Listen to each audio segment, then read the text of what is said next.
आज वसंतनानाला उमेदवारी देणं म्हणजे निवडणूक सोडून दिलेली आहे,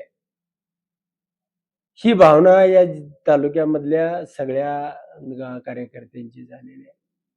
आणि म्हणून मोहिते पाटीलांनी जी भूमिका या निवडणुकीमध्ये जी घेतलेली आहे ती अत्यंत चुकीची आहे.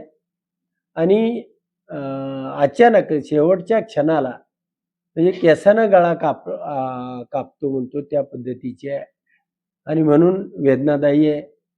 या निवडणुकीमध्ये निवडणूक लढण्यासाठी त्याच्या मध्ये हिंमत असावी लागते. त्या पद्धतीनं निवडणूक लढावी लागते, निवडणूक करावी लागते. आणि हे सगळं सोडून एक अशा पद्धतीनं उमेदवारी देणं आणि आपल्या तालुक्यातल्या माणसाला बाजूला करणं हे अतिशय चुकीचं आहे. म्हणून या निवडणुकीच्या माध्यमातून म्हणजे मी स्वतः ठरवलेलं आहे की वसंतनानाला आम्ही मतदान करणार नाही. आणि या निवडणुकीमध्ये ज्याही पद्धतीनं वसंतनानांनी भारतीय जनता पार्टीच्या सभापती करण्यासाठी